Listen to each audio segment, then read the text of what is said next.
nagbibigay kahulugan sa ating buhay, sa ating pagkakaanak, kung bakit tayo nagsusumika sa buhay. Lagi siyang naroon sa mga ordinaryo, sa ordinaryong pagkakahati ng tinapay, at mas makikilala po natin siya doon sa kanyang ginawa, higit pa sa mga pwede natin masabi. Tinuturo po sa ating Tomas ngayon na hindi pwedeng iwalay ang muling pagkabuhay sa krus. Hindi po natin lubos na maisasabuhay ang buhay ng karanasan sa Kristong muling na buhay at sa buhay sa biyaya hanggang hindi natin dinadama ang mga sugat ng krus ng ating buhay. Nangangahulugan po ito na matututunan lamang natin magmahal ng wagas pag natutunan na rin po natin mamatay sa ating sarili. At unahin ang kapakanan ng ating mga minamahal. Ang pagiging sugatan po natin ay mananatiling paalala sa atin kung paanong nirepay ng mahal na pong Jesus Nazareno sa kanyang glorified spirit ang kanyang mga kilad, ang ating mga sugat, ang mga kilad sa ating puso't karuman ay mananatiling paalala sa atin ng ating kahinaan at ng grasya ng Diyos na gumagawa sa ating kahinaan.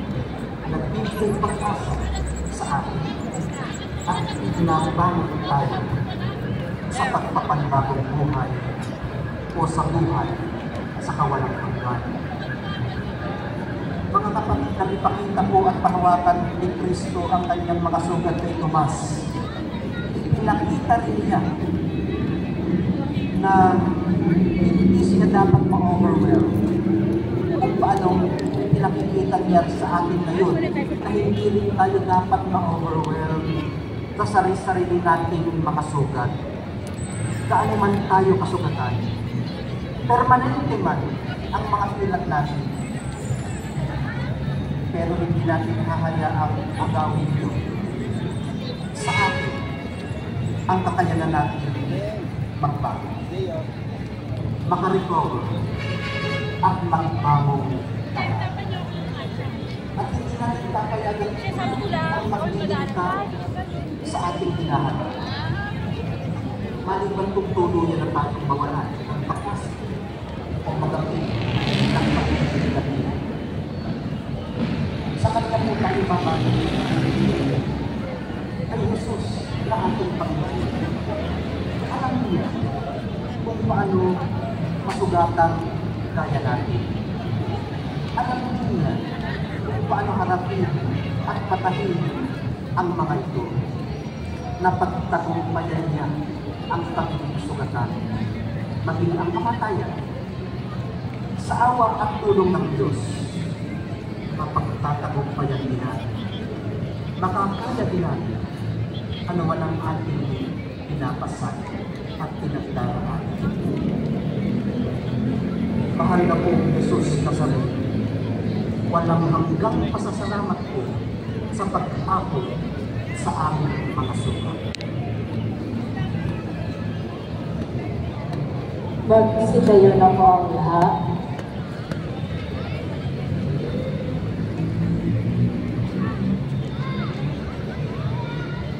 Sumasampalataya ako Sa Diyos Amang nakapangyarihan sa lahat, kamay gawain ng tatluma. Sumasampalataya ako kay Yesu Kristo, isang anak ng Diyos, Panginoon natin lahat. Nagpapangkaan siya dalang Espiritu Santo, ipinanganak ni Santo Manuel Virgen, pinagpakasakit ni Poncio Pilato, ipinakaw sa krus na namatay inilibig, nanaos sa pinaroonan ng mga yumao, nang may tatlong araw na buhay na matuloy, makyat sa langit, naluluklok sa kanan ng Diyos sa mga kapangyarihan sa lahat. Doon magmumula paririto at umusot sa mga bubuhay at namatay na tao.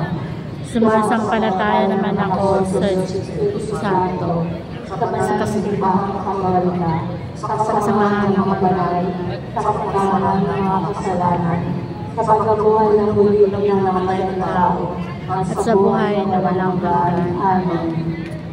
Minamahal kong mga kapatid, taglay ang pagtitiwala. Lumulog tayo sa ating Diyos, na lubos ang awa at pag-ibig sa atin. Sa bawat pagtulong ng ating pagtungkol, Panginoon ng awa, dinggin mo kami. Panginoon ng awa, dinggin mo kami. Maging buhay na instrumento nawa ng dakilang awa ng Diyos. Ang mga namumuno sa ating simbahan, manalangin tayo. Panginoon ng awa, dinggin mo kami. May padamanawa ng mga namumuno sa ating pamayanan ang paglilingkod na nakaugat sa pag-ibig at labag. Manalangin tayo. Panginoon ng awa, dinggin mo kami. Ating pumanawa ng mga kapatid natin naghahanap ng kasagutan sa kanilang pagsusugan, ang pag-ibig at dakilang awa ng Diyos na siyang kasagutan sa lahat. Manalangin tayo. Panginoon ng awa, dinggin mo kami. Makamit nawa ng mga kapatid natin pumanaw ang dakilang awa at pagpapatawad ng Diyos. Manalangin tayo. Panginoon ng awa, dinggin mo kami. Sa ilang sandali ng katahimikan, ating panalangin ang iba pang mga pangangailangan ng ating pamayanan, pati na rin ang ating pansariling kahilingan.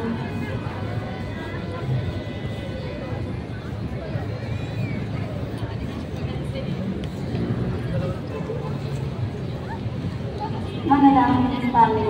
Panginoon ng awa, dinggin mo kami. O Diyos ng awa, katarungan at kapayapaan, tuhayan mo kami mga umaasa sa dakilang pag-ibig at awa. Hinihiling po natin na gawin niyo ang aming mga dalangin nang naaayon sa inyong kalooban. Sa pamamagitan ni Kristo, aming Panginoon. Amen. Magsiupo muna po ang lahat.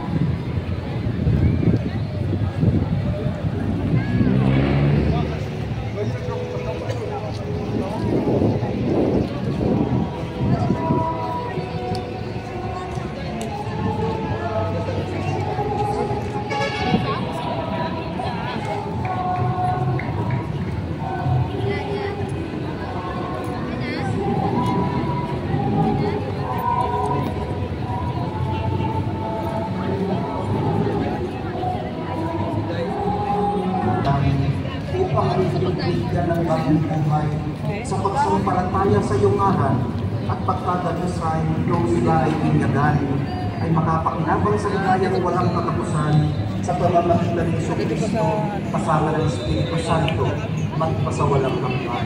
Amen. Sumainyo ang Panginoon At sumainyo rin. itaas sa Diyos ng inyong puso at diwa. Itinaas na namin sa Panginoon. Pasalamatan natin ang Panginoong ating Diyos.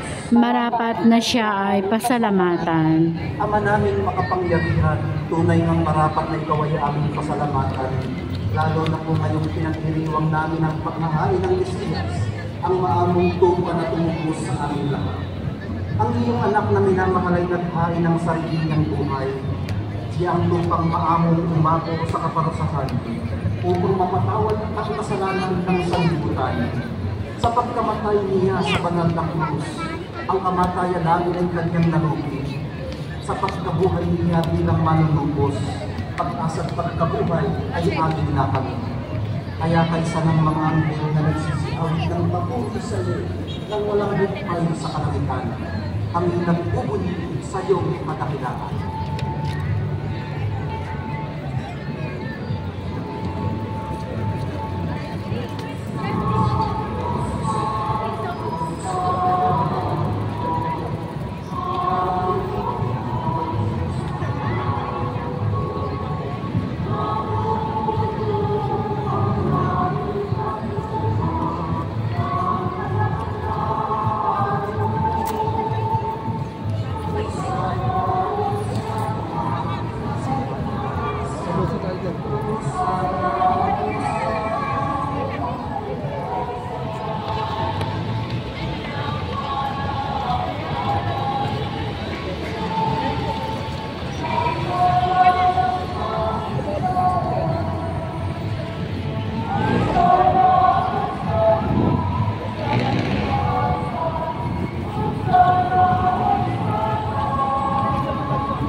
po ang lahat.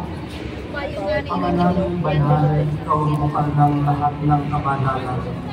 Kaya't sa pamamagitan ng iyong Espiritu, gawin mong banal ang mga kaloob nito upang para sa amin maging katawan ng dugo ng aming Panginoong Jesucristo. Bago niya pinagpisang pusang loob na maging handog, pinawakan niya ang tinapay. Pinasalamatan na niya. Pinaghati-hati niya ito. Inabot sa kanyang mga anak-anak sinabi, tanggapin ninyong lahat ito at hati. Ito ang aking katawan na ihahandog para sa inyo. Pero sinanay, okay lang.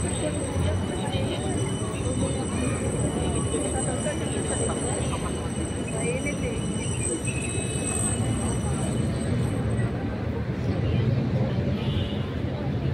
Ngayon din naman noong matapos ang hapunan, ginawakan niya ang kalis. Ulitan niyang pinasalamatan. Iniabot niya ang kalis sa kanyang mga alagad at sinabi, tanggapin ninyong lahat ito at inumin. Ito ang kalis ng aking dugo, ng bago at walang hanggang tipan. Ang aking dugo na ibubuhos para sa inyo at para sa lahat sa ikapagpapatawad ng mga kasalanan. Gawin ninyo ito sa pag-alaala sa akin.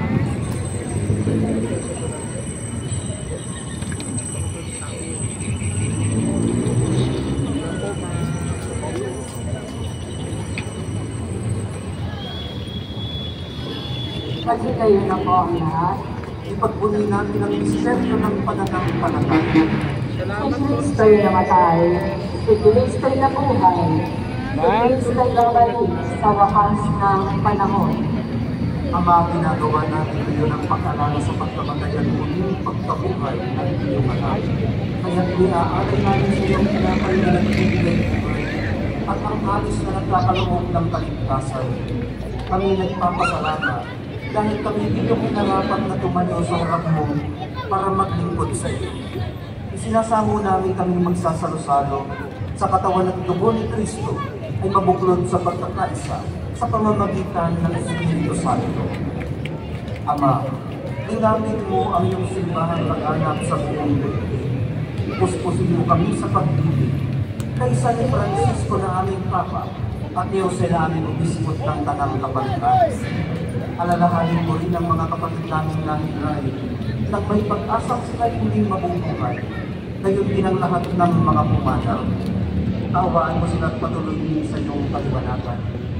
Tawaan mo at pagindapatin kaming lahat na makasal sa iyong buhay na walang wakas. Na isa ng mahal na Birhen Maria na ina ng Diyos, ng kabiyak ng puso niyo si San Jose, na isa ng mga apostol, ni San Juan Bautista, at ng lahat ng mga banal na namuhay dito sa daigdig ng kalugod-lugod sa iyo. May pagdiwang nawa namin ang pagpupuli sa ikarararan mo sa pamamagitan ng iyong anak na aming Panginoong Jesucristo.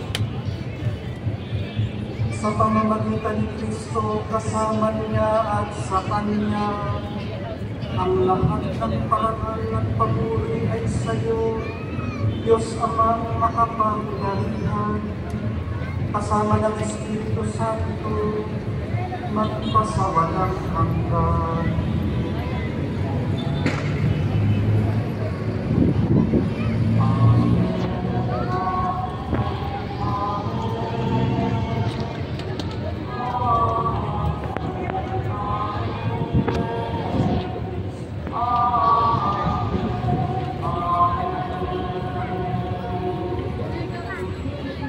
Sa tagubilin ng mga nakagagaling na utos at sa turo ni Jesus, ni Panginoon natin ang Diyos, ipahayag po natin ang lakas loob. Ama namin, Sumasalangit ka, sambahin ng ngalan mo, Sa amin ang kaharian mo. Sundin ang loob mo dito sa lupa para ng sa langit. Bigyan mo kami ngayon ng aming kakanin sa araw-araw at patawarin mo kami sa aming mga sala para ng pagpapatawad namin sa nagkakasala sa amin. At huwag mo kaming ipahintulot sa tukso at adya mo kami sa lahat ng masama. pinihiling po namin kami kaya sa lahat ng masama. Pagkalooban ng kapayapaan araw-araw, iligtas sa kasalanan, at ilayo sa lahat ng kapahamakan. Samantalang aming pinananabikan ang dakilang araw ng pagpapahayag ng tagapagligtas namin si Jesucristo. Sapagkat iyo ang kaharian at ang kapangyarihan at ang kapulihan magpakailanman. Amen.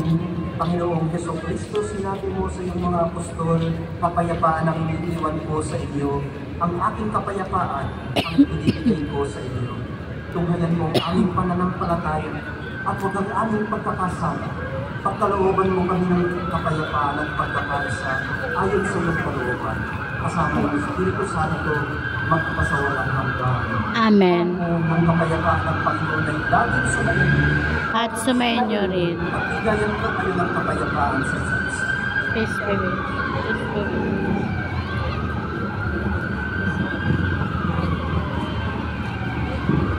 Kordero ng Diyos na nag-aalis ng Mga kasalanan ng sanlibutan, maawa ka sa amin.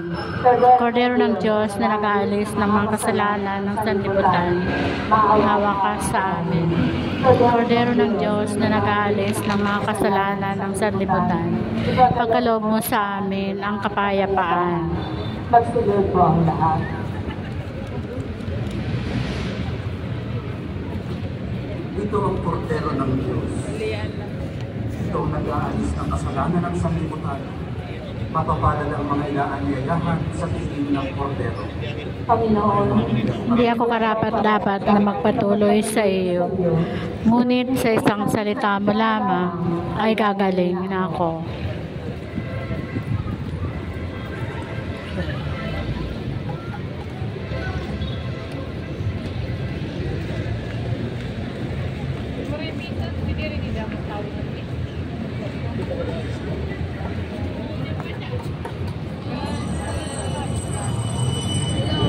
para po sa lahat ng tatanggap ng banal na komunyon, nasagot po tayo ng amin pagkasabi po ng pari o ng lay ministers ng katawan ng Kristo at isubo po agad sa libig bago umalis sa harapan ng pari o ng lay ministers. Sumunod po tayo at maraming salamat po.